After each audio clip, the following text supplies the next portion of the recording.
نحمده ونصلي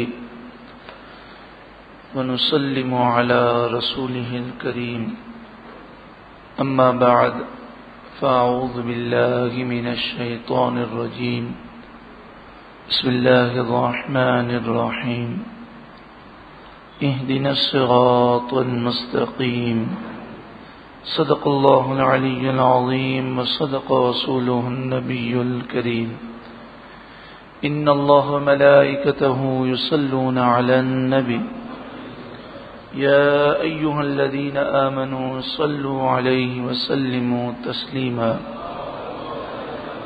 صلى الله على النبي الأمي وآله صلى الله عليه وسلم صلاة وسلاما عليك يا سيدي يا رسول الله. الحمدللہ اللہ رب العالمین کا کرم ہے کہ ہم یہاں نور والے وقت میں، نور والے لمحات میں الحمدللہ نور والا کلام سماعت کرنے کے لیے جمع ہوئے ہیں. اللہ رب العالمین ہم سب کا یہاں پر جمع ہونا قبول و منظور فرمائے. ابتدا قرآن مجید فرقان حمید کے فضائل سے ہوگی.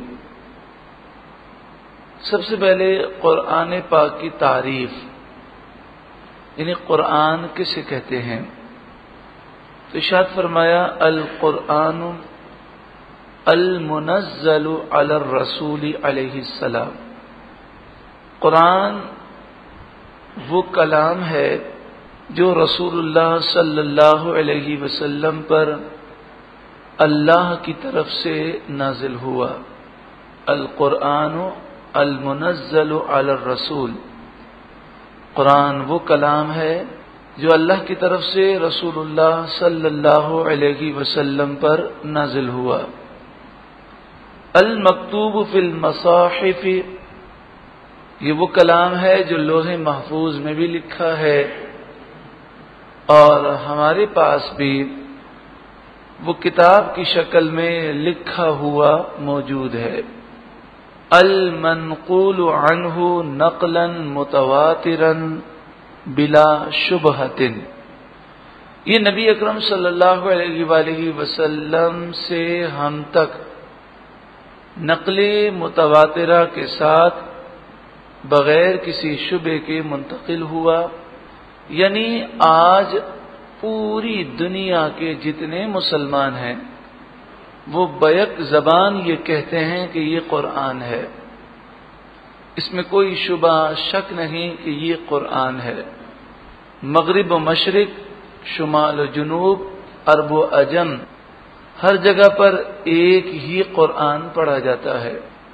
تو حضور سے لے کر آج تک تمام مسلمانوں کا اس پر اتفاق ہے، اس میں کوئی شبہ شک اختلاف نہیں. انا نحن نزلنا الذکر، بے شک ہم نے اس قرآن کو نازل کیا. وَإِنَّا لَهُ لَحَافِظُونَ، اور بے شک ہم ہی اس کی حفاظت کرنے والے ہیں. تو جب اللہ تعالیٰ نے حفاظت کا ذمہ لیا تو 1400 سال گزرنے کے باوجود قرآن مجید فرقان حمید میں نہ کوئی رد و بدل کر سکا اور نہ ہی کوئی رد و بدل کر سکے گا. یعنی اس کے زبر زیر پیش، اس کا پڑھنے کا طریقہ، لکھنے کا طریقہ، الفاظ، اس میں رد و بدل نہیں کیا جا سکتا.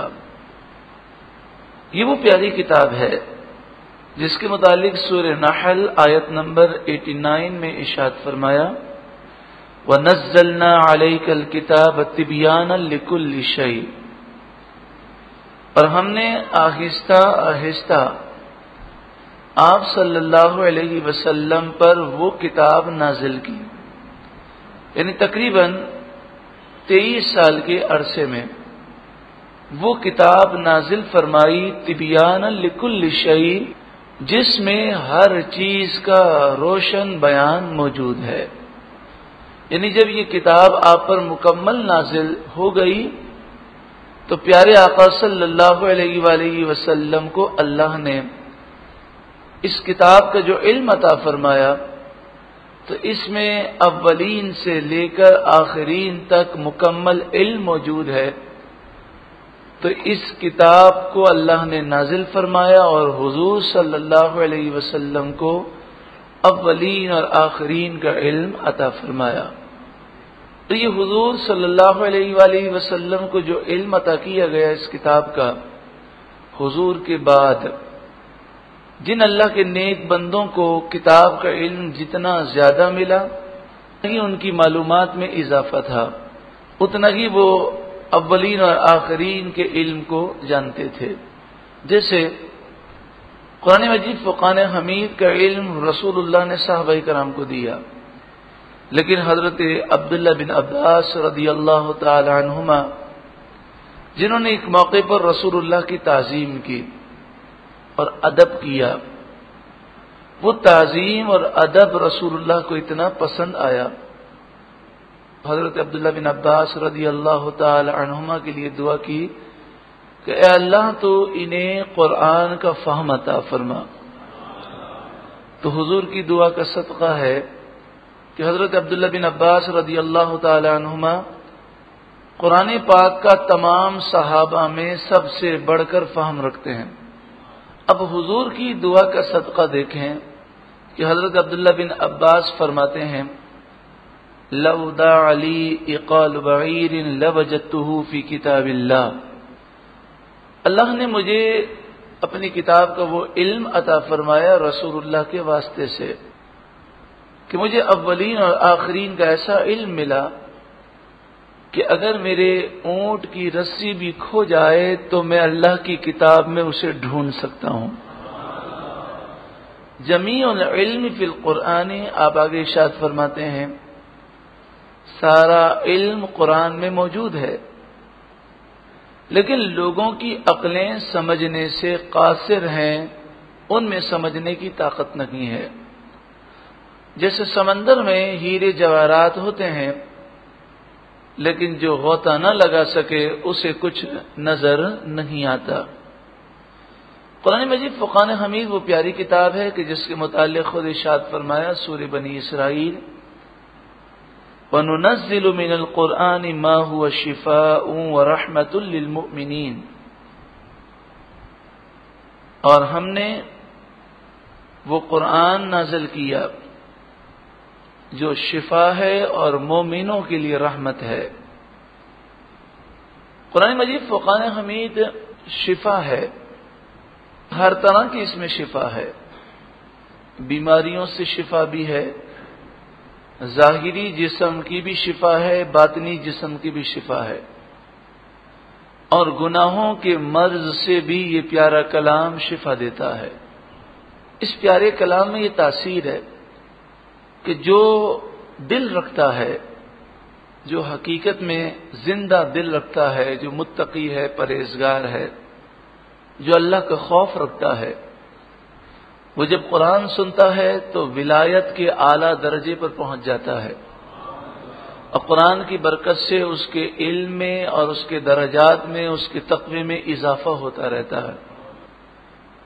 اور جو دل کا مریض ہے، یعنی دل اس کا سخت ہے، زنگ آلود ہے، دل پر میل لگا ہوا ہے، تو اس پر بھی قرآن اس طرح اثر کرتا ہے کہ اگر وہ غور سے سنے تو قرآن پاک اس کے زنگ کو، میل کو اور اس کی سختی کو ایسا دور کر دیتا ہے کہ قرآن کا جب اسے فیض ملتا ہے تو اسے بھی اللہ کا قرب نصیب ہو جاتا ہے.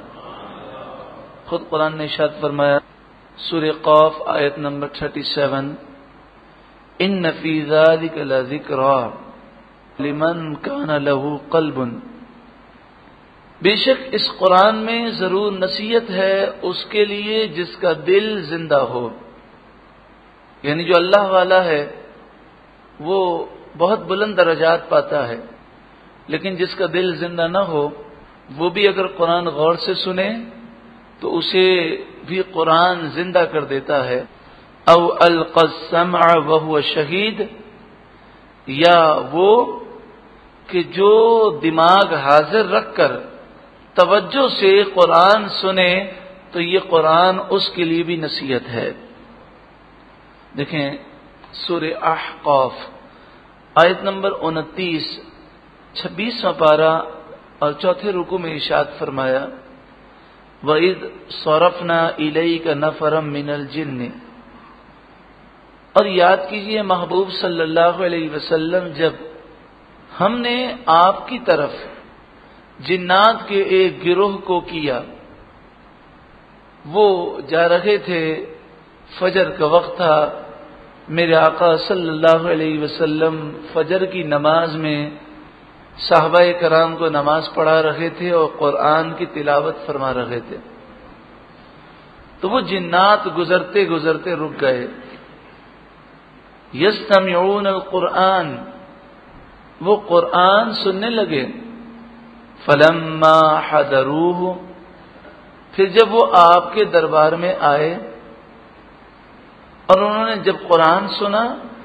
قالوا انصتوا، تو وہ آپس میں ایک دوسرے کو اشارے سے کہنے لگے خاموش رہو، غور سے سنو۔ پھر جب جنات نے غور سے سنا تو قرآن آگے وضاحت سے بیان فرماتا ہے کہ انہیں اللہ تعالی نے ایمان کی دولت عطا فرمائی اور وہ جنات صحابی بن گئے، وہ صحابی جن ہیں، اور رسول اللہ صلی اللہ علیہ وسلم نے ایک نشست میں انہیں وہ علم عطا فرمایا کہ پھر جنات نے جا کر اپنی قوم میں تبلیغ فرمائی اور کتنے جنات کو مسلمان کر لیا۔ اسی طرح دیکھیں سورۃ المائدہ آیت نمبر 83، 7ویں پارے کی پہلی آیت، وَإِذَا سَمِعُوا مَا أُنزِلَ إِلَى الرَّسُولِ، اور جب وہ سنتے ہیں اس کلام کو جو اس رسول پر نازل کیا گیا صلی اللہ علیہ وسلم۔ اور یہ آیت کریمہ کن لوگوں کے بارے میں نازل ہوئی؟ نجاشی اور اس کے دربار کے پادری حضرت جعفر طیار رضی اللہ تعالی عنہ نے قرآن کی تلاوت کی، وَإِذَا سَمِعُوا مَا أُنزِلَ إِلَى الرَّسُولِ، اور جب وہ سنتے ہیں اس کلام کو جو اس رسول صلی اللہ علیہ وسلم پر نازل کیا گیا، تَغَا أَعْيُنَهُمْ تَفِيضُ مِنَ الدَّمْعِ، تو تم دیکھتے ہو ان کی آنکھوں کو کہ آنکھوں سے آنسو ابل رہے ہیں، مما عرفوا من الحق، اس وجہ سے کہ انہوں نے حق کو پہچان لیا۔ نجاشی رو پڑا، سارے پادری رو پڑے اور رسول اللہ کا کلمہ پڑھ کر مسلمان ہو گئے۔ رسول اللہ کے دربار میں ایک موقع پر 40 پادری آئے اور آپ نے جب سورہ یاسین شریف کی تلاوت کی تو وہ تلاوت سنتے ہی روتے ہوئے مسلمان ہو گئے۔ تو یہ قرآن کا معجزہ ہے کہ قرآن دلوں کے زنگ کو دور کر دیتا ہے، اور اگر دل کا زنگ دور ہو اور قرآن سنیں تو مزید درجات بلند ہو جاتے ہیں۔ حضرت امام بیہقی علیہ رحمہ روایت کرتے ہیں کہ حضرت عبداللہ بن عمر رضی اللہ تعالی عنہما سے روایت ہے، رسول اللہ صلی اللہ علیہ وآلہ وسلم نے ارشاد فرمایا، ان هذه القلوب، بے شک یہ جو دل ہیں، تصدع کما یصدع الحدید، جس طرح لوہے کو زنگ لگ جاتا ہے، اذا اصابہ الماء، جب لوہے کو پانی لگ جائے تو اسی طرح ان دلوں پر بھی زنگ لگ جاتا ہے، گناہوں کا زنگ، کہ پھر انسان دین کی طرف، نصیحت کی طرف مائل نہیں ہوتا۔ قیل یا رسول اللہ صلی اللہ علیہ وسلم وما جلاؤها، عرض کی گئی یا رسول اللہ صلی اللہ علیہ وآلہ وسلم کون سی ایسی چیز ہے جو ان دلوں کو صاف ستھرا کر دے اور اس کے زنگ کو دور کر دے، یہ کیسے ہوگا؟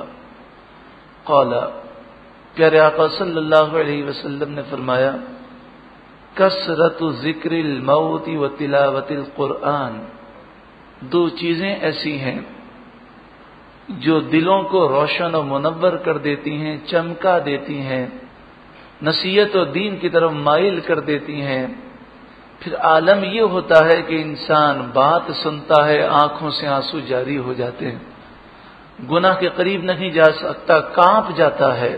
اللہ کا خوف، اللہ دیکھ رہا ہے، یہ تصور قائم ہو جاتا ہے، مگر کیسے؟ دلوں کا زنگ دور ہوتا کیسے ہے؟ کثرت ذکر الموت و تلاوت القرآن، موت کو کثرت سے وہ یاد کرے اور قرآن کی تلاوت کثرت سے کرے، یعنی قرآن سمجھ کر وہ پڑھے۔ سورہ فاتحہ کے فضائل، مسلم شریف کی حدیث ہے، عن ابی ہریرہ رضی اللہ تعالی عنہ، حضرت ابو ہریرہ رضی اللہ تعالی عنہ سے روایت ہے،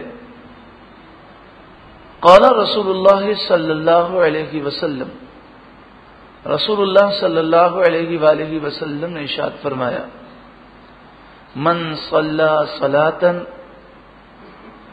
لم یقرأ فیہا بأم القرآن فہی خداج فہی خداج فہی خداج، جو نماز پڑھے اور نماز میں ام القرآن یعنی سورہ فاتحہ کو نہ پڑھے تو اس کی نماز نامکمل ہے، ناقص ہے، ناقص ہے۔ ام القرآن، قرآن کی اصل، قرآن کا خلاصہ، یہ سورہ فاتحہ کا نام ہے۔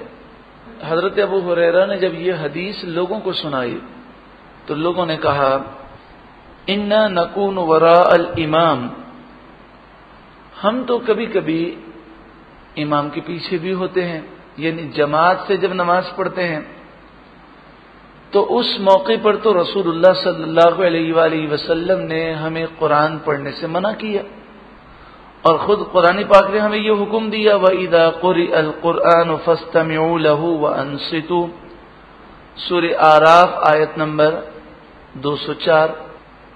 اور جب قرآن پڑھا جائے تو غور سے سنو اور خاموش رہو۔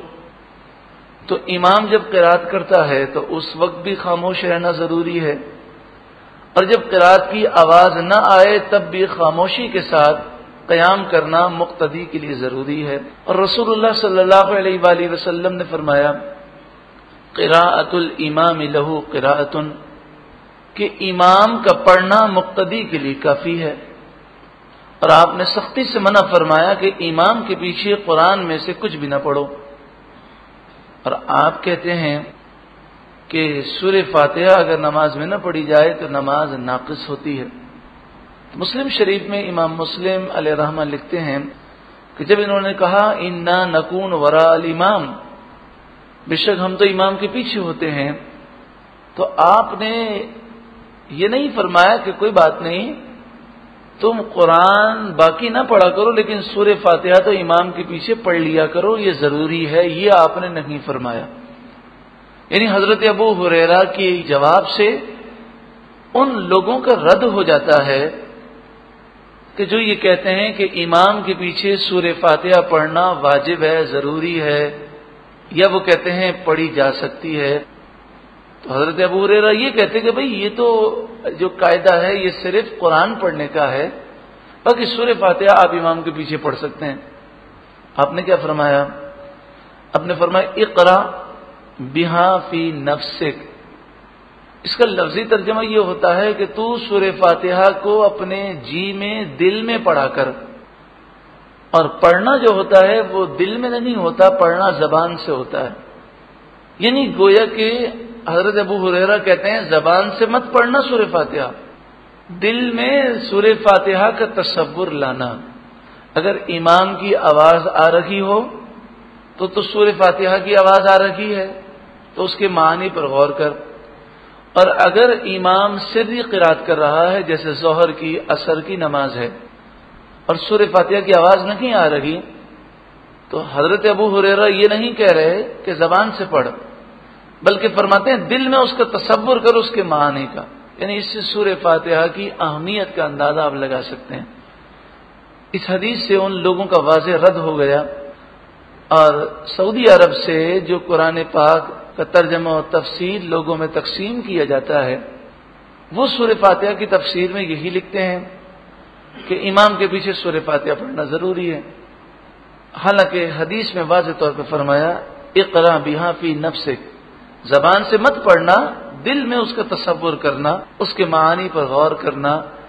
یہ ہے سورہ فاتحہ کے فضائل کہ اگر امام یا عام جو نمازی ہے، جو امام کے علاوہ ہے، وہ مقتدی نہیں ہے، تو دونوں کے لیے، امام کے لیے اور منفرد کے لیے سورہ فاتحہ پڑھنا ہر رکعت میں واجب ہے، اور فرض کی 2 رکعتوں میں واجب ہے۔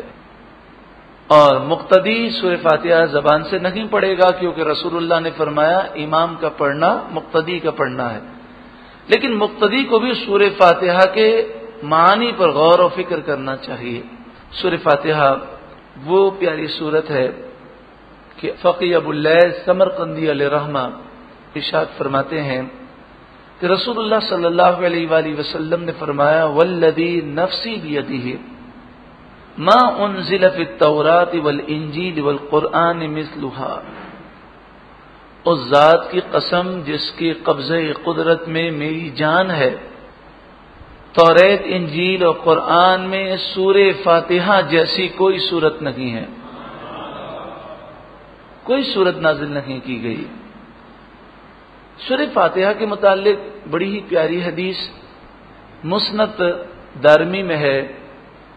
مسند دارمی میں امام دارمی علیہ رحمہ لکھتے ہیں، اور امام بیہقی شعب الایمان میں لکھتے ہیں، اور فقی ابو اللیث سمرقندی علیہ رحمہ یہ وہ بزرگ ہیں کہ جن کا حوالہ امام غزالی بھی دیتے ہیں، جن کا حوالہ اور بھی کئی بڑے بڑے بزرگان دین جن کو مستند تصور کرتے ہیں۔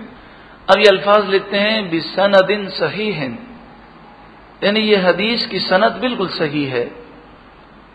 قال رسول اللہ صلی اللہ علیہ وسلم، رسول اللہ صلی اللہ علیہ وسلم نے ارشاد فرمایا فاتحۃ الکتاب شفاء من کل داء، فاتحۃ الکتاب یعنی سورہ فاتحہ ہر بیماری کی اس میں اللہ نے شفا کو پیدا فرمایا ہے۔ سورہ فاتحہ پڑھ کر دم کیا جائے اس میں بھی شفا ہے، سورہ فاتحہ پڑھ کر دعا مانگی جائے دعا قبول ہوتی ہے، سورہ فاتحہ اس نیت سے پڑھ کر دم کریں کہ اللہ ہمارے مردہ دلوں کو زندہ کر دے، تو یہ سورہ فاتحہ مردہ دلوں کو اور روحانی بیماریوں کو بھی دور کرنے والی سورت ہے۔ 7 مرتبہ سورہ فاتحہ کو پڑھا جائے اور 111 مرتبہ یا سلاموں کو پڑھا جائے، اور اول آخر 11 مرتبہ درود پاک پڑھ کے اپنے اوپر یا کسی مریض کے اوپر یا پانی کے اوپر دم کر کے مریض کو پلا دیں، اللہ رب العالمین شفا عطا فرمائے گا۔ بخاری شریف میں یہ حدیث پاک موجود ہے کہ ایک صحابی رسول رضی اللہ تعالی عنہ نے ایک ایسے مریض پر سورہ فاتحہ پڑھ کر دم کی کہ زہر کی وجہ سے وہ مرنے کے قریب تھا، پورے جسم میں زہر جو ہے وہ پھیل چکا تھا، اور بخاری شریف میں الفاظ یہ ہیں کہ جیسے ہی انہوں نے دم کیا وہ ایسے اٹھ کر کھڑا ہو گیا گویا کہ اسے کوئی بیماری ہی نہیں ہے۔ جب رسول اللہ کی بارگاہ میں اس بات کا ذکر کیا گیا تو آپ نے فرمایا ہاں یہ بات درست ہے، یعنی گویا کہ آپ یہ ارشاد فرما رہے ہیں کہ اللہ تبارک و تعالی نے سورہ فاتحہ میں یہ تاثیر پیدا کی ہے کہ مریضوں کو اگر دم کیا جائے تو اللہ تعالی شفا عطا فرماتا ہے۔ آئیے ہم سورہ فاتحہ کا ترجمہ اور تفسیر کو سماعت کریں۔ سورہ فاتحہ مکی سورت ہے، لیکن یہ وہ سورت ہے کہ مکہ مکرمہ میں بھی نازل ہوئی، اور پھر اس کے شرف کو ظاہر کرنے کے لیے اور اس کے مقام و مرتبے کو بتانے کے لیے مدینہ منورہ میں بھی اس سورہ مبارکہ کا دوبارہ نزول کیا گیا۔ اس سورہ مبارکہ کے جو نام ہیں وہ 20 سے زائد ہیں، سورہ شفا، سورہ فاتحہ، فاتحۃ الکتاب، ام القرآن، ام الکتاب، وافیہ، کافیہ، اور کئی نام، اور یہ سارے نام حدیث طیبہ سے انہیں اخذ کیا گیا۔ قرآن مجید فرقان حمید کی ترتیب کے اعتبار سے پہلی سورت ہے، اور نزول کے اعتبار سے اس کا نمبر محققین کے نزدیک 5 ہے۔ نزول کا مطلب یہ ہوتا ہے کہ سب سے پہلے دیکھیں آپ، سورہ علق نازل ہوئی، اقرا، اور اس کی 5 آیتیں سب سے پہلے نازل ہوئیں، لیکن وہ پہلے پارے میں نہیں بلکہ 30ویں پارے میں ہے۔ تو نزول کے اعتبار سے سورہ علق یہ پہلی سورت ہے، لیکن ترتیب کے اعتبار سے اس کا نمبر دوسرا ہے۔ تو اسی طرح سورہ فاتحہ جو ہے نزول کے اعتبار سے اس کا 5 نمبر ہے، یعنی 4 سورتوں کی ابتدا نازل ہو چکی، اس کے بعد سورہ فاتحہ نازل ہوئی۔ یہ جو لفظ ہم نے کہا 4 سورتوں کی ابتدا، اس کا مطلب یہ ہے کہ جیسے سورہ علق نازل ہوئی تو سورہ علق کی ابتدائی 5 آیتیں پہلے نازل ہوئیں اور باقی آیتیں وہ بعد میں نازل ہوئیں۔ تو نزول کے اعتبار سے جب ہم یہ کہیں گے کہ نزول کے اعتبار سے اس کا نمبر یہ ہے، تو اس کے معنی یہ ہوں گے کہ اس سورہ مبارکہ کی پہلی آیت یا ابتدائی حصہ یا کوئی بھی آیت سب سے پہلے جب نازل ہوئی تو اس کا سورتوں میں کیا نمبر تھا۔ یہ بھی ضروری نہیں کہ کسی سورت کی جو پہلی آیت نازل ہو وہ ترتیب میں بھی پہلی ہو، یعنی یہ ضروری نہیں کہ کوئی سورت نازل ہوئی تو ہم دیکھتے ہیں یہ سورت مثلا سورہ بقرہ الف لام میم سے شروع ہوتی ہے، تو یہ ضروری نہیں کہ ہر سورت کی ابتدا ہی سے نزول ہو، پوری سورت میں سے کہیں سے بھی کوئی آیت ابتدا میں نازل ہو گئی تو نزول کے اعتبار سے اس کا نمبر ہے۔ اور پھر یہ سورت بھی نازل ہوتی رہتی ہے اور دوسری صورتیں بھی نازل ہوتی رہتی ہیں، جیسے جب نبی اکرم صلی اللہ علیہ وآلہ وسلم مدینہ منورہ میں تشریف لائے تو سب سے پہلے سورہ بقرہ کا نزول ہوا، لیکن سورہ بقرہ مکمل نازل نہ ہوئی، چند آیتیں نازل ہوئیں، اور پھر یہ مکمل 10 سالوں تک یہ نازل ہوتی رہی، اور آپ صلی اللہ علیہ وآلہ وسلم کے وصال سے چند دن پہلے سورہ بقرہ کی آخری آیت نازل ہوئی اور سورہ بقرہ مکمل ہوئی، لیکن اس دوران کئی صورتیں نازل ہوتی رہیں۔ پھر پیارے آقا صلی اللہ علیہ وآلہ وسلم کا طریقہ مبارک یہ تھا کہ آپ جب بھی کوئی صورت نازل ہوتی یا اس کی آیتیں نازل ہوتی تو صحابہ کرام علیہم رضوان سے فرماتے یہ آیت فلاں صورت میں فلاں آیت کے بعد اور فلاں آیت سے پہلے لکھ لو اور اسے اسی طرح یاد کر لو۔ اور یہ آپ صلی اللہ علیہ وآلہ وسلم نے جو ترتیب صحابہ کرام کو بتائی اسی ترتیب پر آج قرآن پاک ہمارے پاس موجود ہے اور اسی ترتیب میں لوح محفوظ میں لکھا ہوا ہے، لیکن نزول جو ہے وہ وقت کی ضرورت کے مطابق جیسا واقعہ ہوتا اور جیسی آیتوں کی ضرورت ہوتی ویسا لوح محفوظ سے نزول ہوتا۔ نظر مصطفیٰ پر قربان جائیے کہ مدینے میں بیٹھ کر مکے میں بیٹھ کر آپ نظر فرما رہے ہیں لوح محفوظ پر، اور قرآن کی ترتیب لوح محفوظ کے مطابق لوگوں کو سکھا رہے ہیں۔ فاتحہ، الفاتحہ کے معنی کیا ہیں؟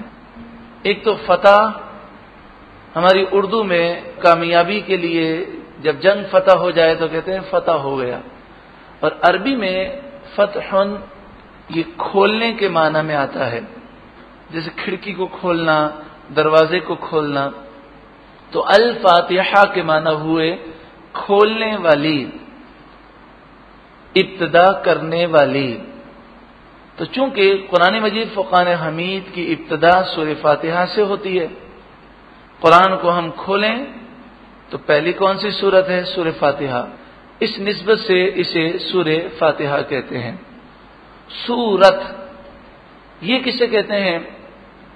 تو آپ نے دیکھا ہوگا کہ 4 دیواری ہوتی ہے، جیسے مسجد کی 4 دیواری ہے اور کسی مکان کی 4 دیواری ہے، جو 4 دیواری ہے وہ چاروں طرف سے اسے گھیرتی ہے۔ تو سورت اسے کہتے ہیں کہ جس میں مضمون کو ایک ترتیب سے بیان کیا گیا اور اس کی ابتدا بھی ہے اور انتہا بھی ہے، اور اس نے ایک خاص مضمون کو چاروں طرف سے گھیرا ہے تو اسے سورت کہتے ہیں۔ اس میں 7 آیتیں ہیں، لیکن محققین کے دو قول ہیں. بعض محققین کے نزدیک اس کی چھٹی آیت جو ہے وہ اہدنا الصراط المستقیم پر مکمل ہو جاتی ہے، اور بعض محققین کے نزدیک اس کی جو چھٹی آیت ہے وہ صراط الذین انعمت علیہم پر ہے. تو آیت کے نمبر لگانے میں دو قول ہیں، لیکن اس میں سب متفق ہیں کہ سورہ فاتحہ میں 7 آیتیں ہیں. جب ہم قرآن پاک کی ابتدا کرتے ہیں تو اعوذ باللہ سے ابتدا کرتے ہیں. اس کے معنی کو سماعت کر لیجئے. اعوذ میں پناہ مانگتا ہوں.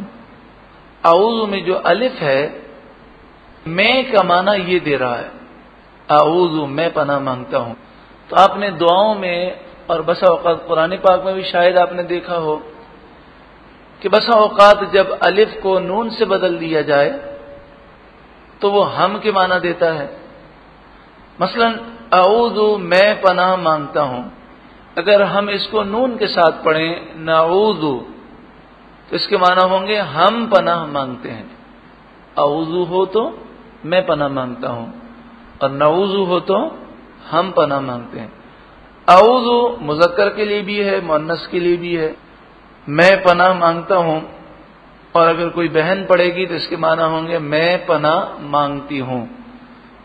باللہ اللہ کی، من الشیطان الرجیم، شیطان رجیم مانے مردود، شیطان مردود سے، یعنی شیطان مردود کے حملوں سے میں اللہ کی پناہ مانگتا ہوں.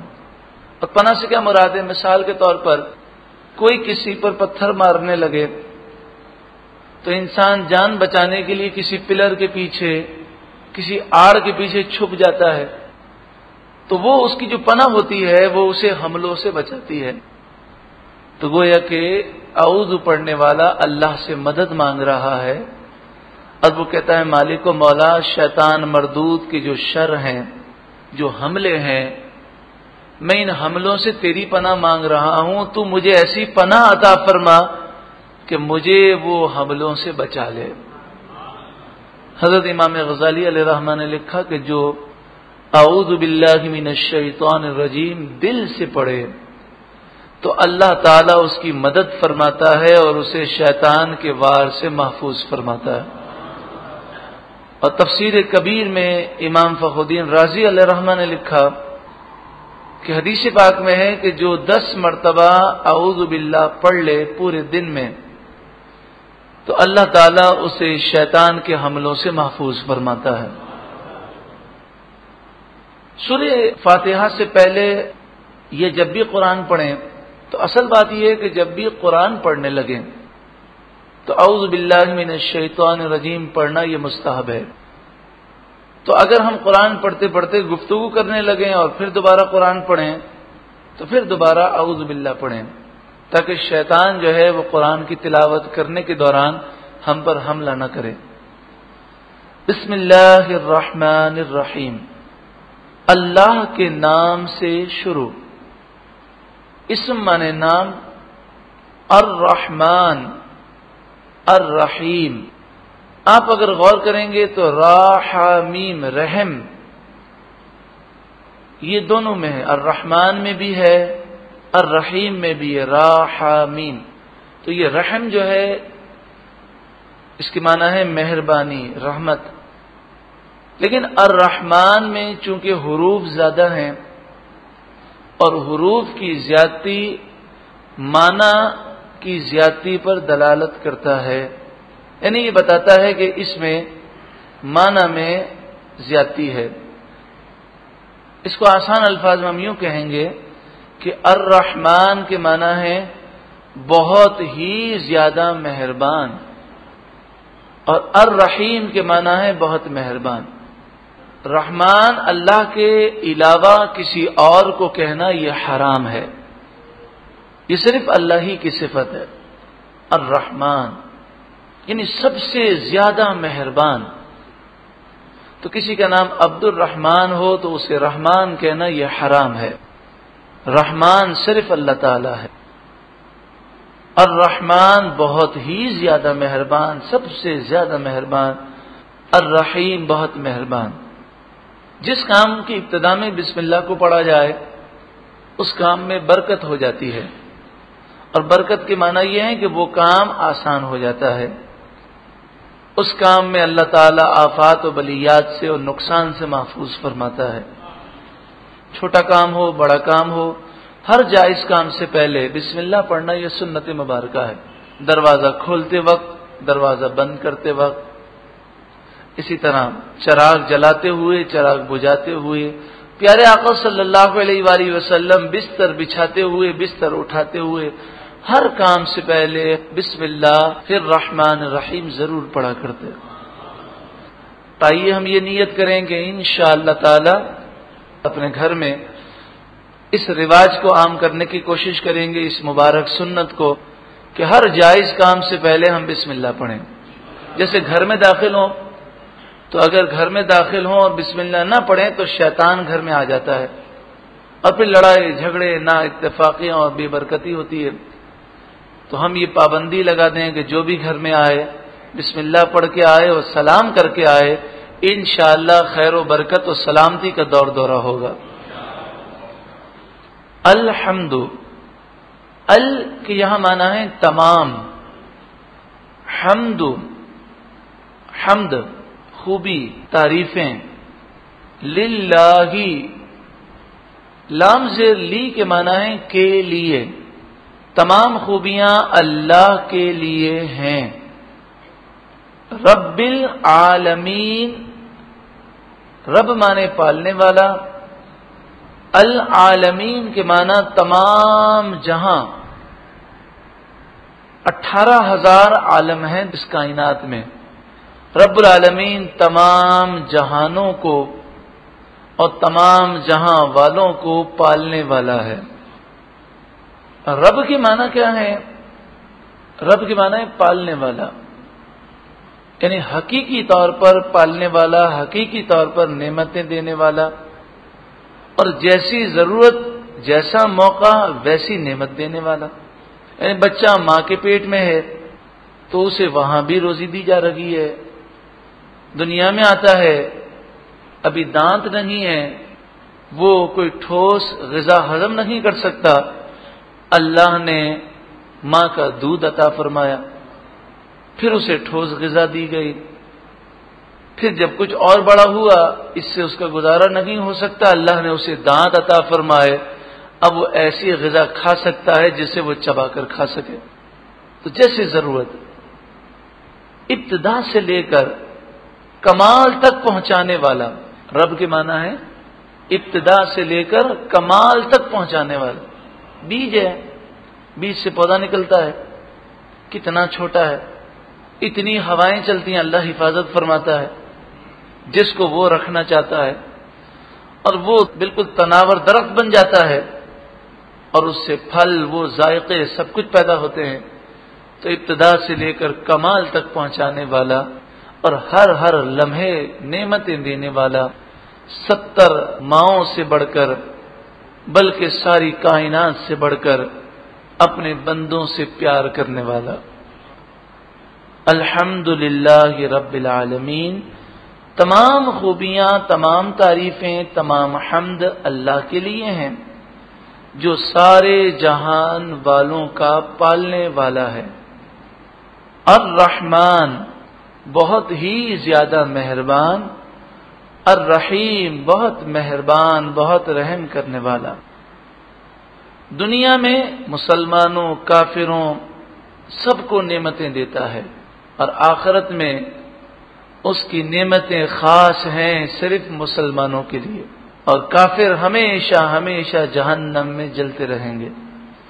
مالک یوم الدین، مالک یہ تو اردو میں بھی استعمال ہوتا ہے، یوم دن یہ بھی اردو میں استعمال ہوتا ہے، دین، دین تو ایک تو مذہب کو کہتے ہیں، جیسے دین اسلام، ان الدین عند اللہ الاسلام، بے شک دین، مذہب اللہ کے نزدیک صرف اسلام ہے، باقی سارے مذاہب باطل ہیں۔